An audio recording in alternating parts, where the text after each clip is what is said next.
It's better? Okay, thank you.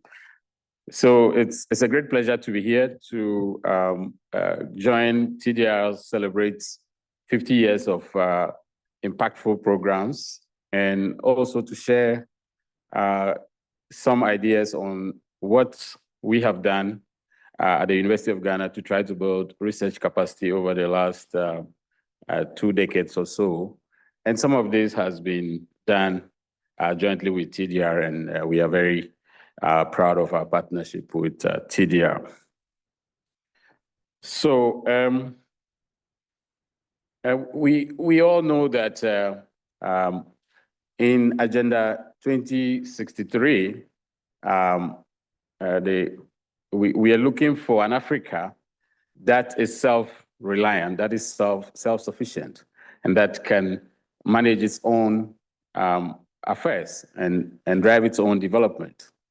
And one of the key goals of this strategy is to have a well-educated citizen, and that is partly going to be achieved through a skills revolution, which is underpinned by science, technology, and innovation. I think yesterday several speakers emphasized the need for us to focus on science, and the priority of TDR being the science and what we actually do on the ground in terms of doing research. For us to achieve this skills revolution, there's a need to have sustainable research ecosystems. This is necessary to drive both the physical and intellectual transformation on the continent that we need in order to make the leap.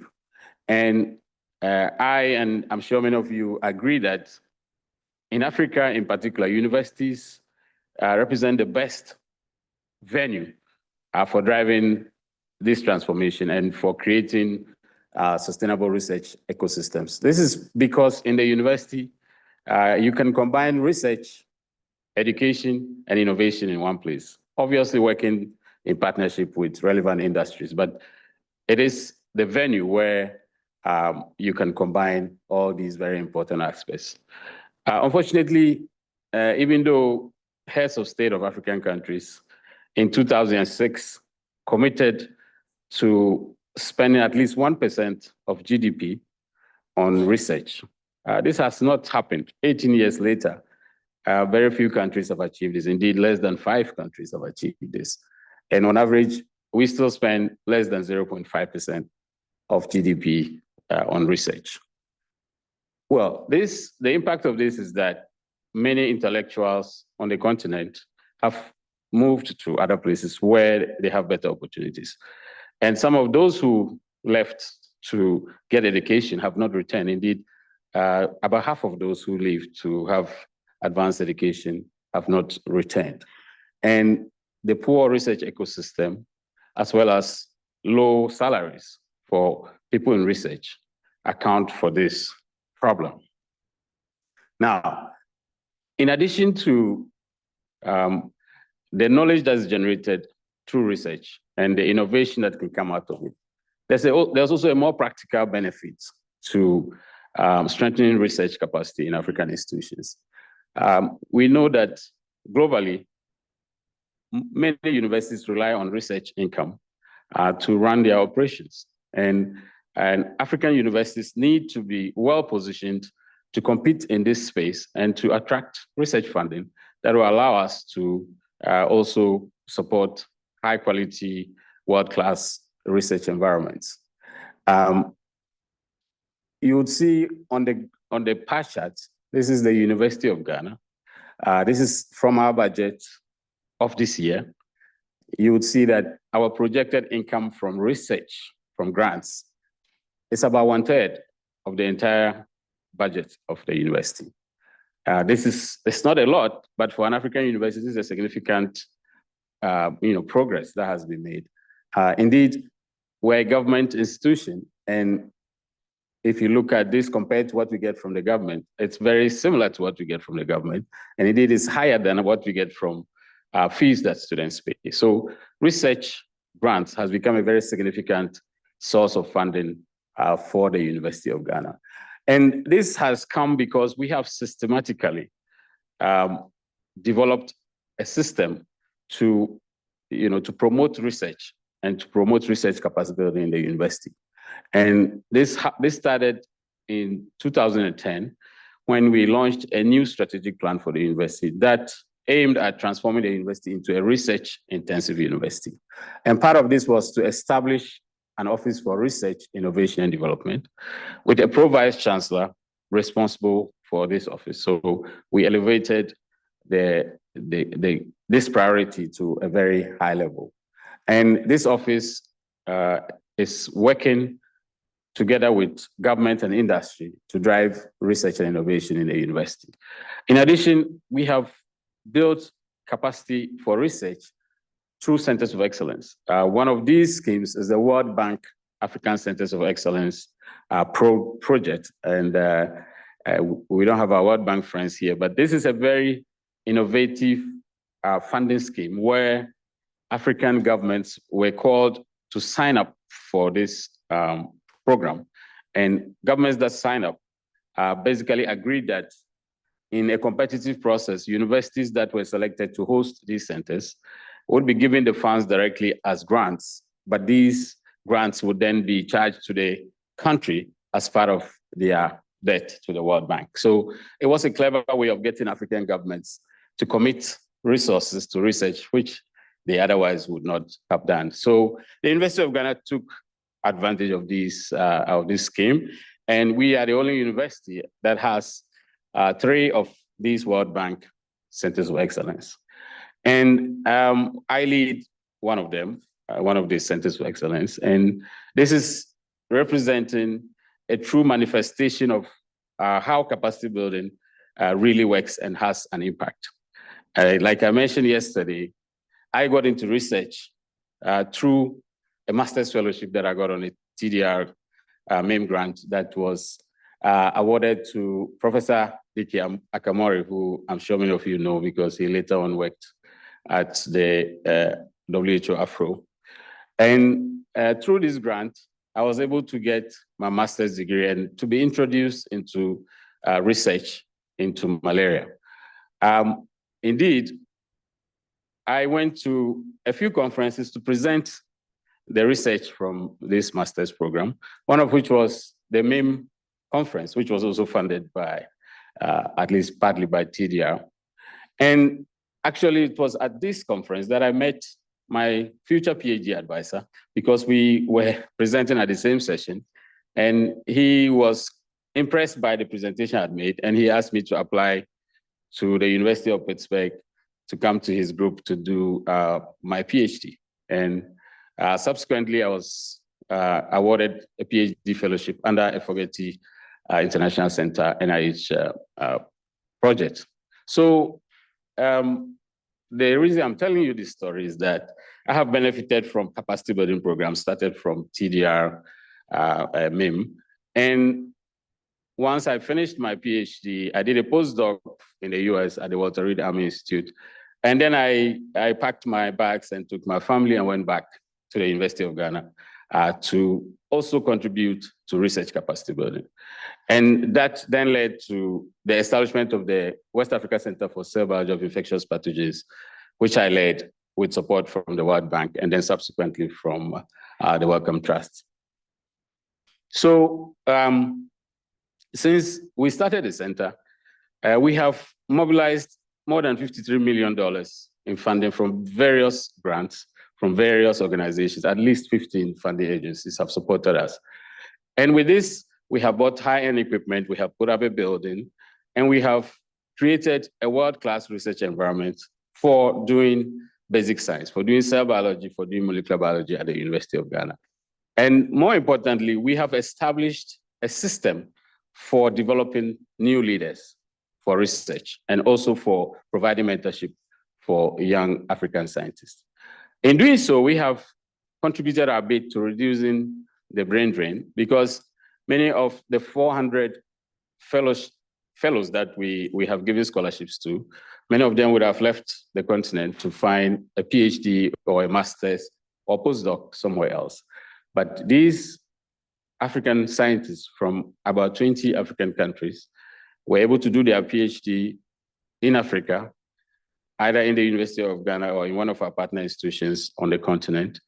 And I'm happy to say that more than 80% of them have remained on the continent, and they are working on the continent. And we think that this has made a significant contribution to reducing the brain drain. In addition, we have actively pursued some of Africa's talent that is in the diaspora. Everywhere I go to give a presentation, I encourage people, young scientists who live in that country, to work with us to help them come back home. And in that process, we have retained 8 young African scientists from various countries, including the United States of America and the United Kingdom. And 7 of these are working at the University of Ghana in various capacities in research. Now, coming back to TDR, since the 1990s, TDR and the University of Ghana have worked collaboratively to build research capacity.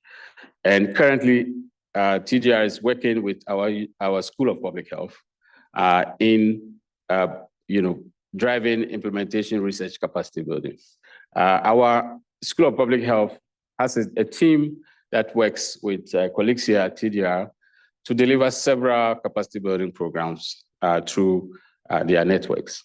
And this is being done mainly through 2 programs, which is that the School of Public Health is one of the regional training centers, and it is also running the postgraduate training scheme with an emphasis on implementation research. I'm sure all of you know that there are, these regional training centers across the world, and in Africa, we have 2 of them, one of which is the one at our School of Public Health. One of the key tasks that our team works on as a regional training center is working with colleagues here to run the MOOCs, which yesterday we talked about as part of the opening. And since 2018, this course has been offered to more than 25,000 people across the world. And indeed, talking to the team here, they have expressed so much appreciation for what our colleagues at the School of Public Health have done in helping coordinate this MOOC globally. And indeed, when I go back, I need to commend them because the feedback I've got here is all very positive, which indicates that they are doing a fantastic job in supporting TDR in this endeavor. The other is the postgraduate training scheme.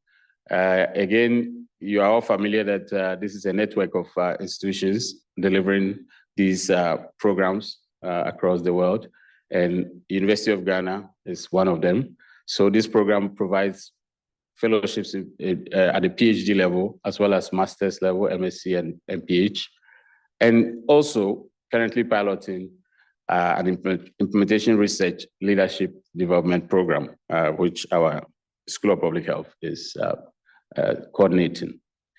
The program is now in its 2nd phase at the University of Ghana. So since 2016, 67 scholars have benefited from this training program, and this includes 27 females. The map shows you where all of them have come from, and their research has focused on the 3 big infectious diseases, TB, HIV, and malaria, as well as some of the neglected tropical diseases, EOS, schistosomiasis, and helminthiasis. So a few examples of some of the research that students in this program have done are here. I've listed 3 of them. One was looking at assessing some of the reasons why there are defaults in the implementation of the current malaria vaccine implementation that is going on in Ghana and 2 other African countries. And they identified, very important factors that sort of undermine the successful delivery of the vaccine, especially the fourth dose. And they have prescribed, strategies that could be used to improve this, including trying to align it more with the immunization program in the country. They've done similar work with TB and HIV, looking at adherence to treatment regimens, and they have also identified some of the important factors that work against adherence to treatment regimens, and have thrown significant insight into how we can improve on patient adherence to their treatment regimens.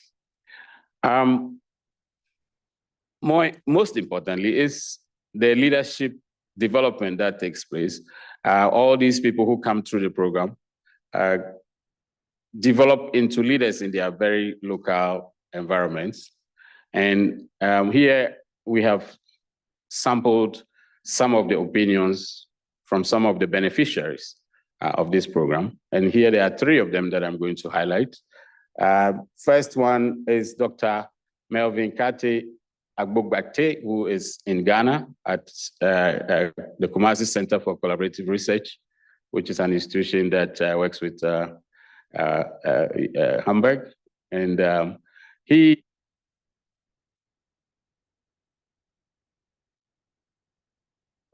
sorry. So amongst other things, he said, the TDR fellowship has been pivotal in advancing my career in global health by equipping me with invaluable knowledge, cross-cutting skills, and a strong professional network. Then if we go to Dr. Chinye Bembie, who's in Nigeria and part of the 2015 PhD group, she's currently at the University of Nigeria, the Center for Translation and Implementation Research at College of Medicine. She said, this program is a significant milestone in my academic journey. It allowed me to pursue my goal of becoming an implementation research scientist. It provided me protected time and ample funding to carry out high quality research. Okay, and finally, if we go to Zambia, Dr. Mbele Whiteson, who's part of the 2023 MSc group, is currently the medical officer in charge at Kasia Mission Hospital, which is part of the Ministry of Health of the Zambia. He says, it was an invaluable catalyst in shaping my academic and professional journey. I have learned to recognize the intricate interplay between health outcomes and social determinants. So these are three examples of leaders that have emerged through the opportunities that TDR, working with the University of Ghana, have provided. So distinguished ladies and gentlemen, altogether what we are demonstrating here is that the partnership between University of Ghana and TDR has provided many benefits and currently focused on promoting implementation research capacity building. And this has been done through piloting the TDR-initiated implementation research leadership program, through institutionalizing implementation research training in the university through a master's program in implementation research. And like I mentioned, coordinating together with TDR, the delivery of the MOOC globally. Indeed, lessons from this MOOC and its delivery, are being used to incorporate interactive tools into online, other online learning programs. So I would conclude by acknowledging once again TDR for the funding and the partnership over the years, starting from my own master's fellowship. I want to thank our team at the School of Public Health. Like I mentioned yesterday, I heard a lot of positive things about what they're doing, and I commend them for all the hard work they've done and making the University of Ghana proud. We are also grateful to the World Bank for the partnership on the African Centers of Excellence, as well as welcome for all the sustained funding of research and research capacity building. at the University of Ghana. I thank you very much.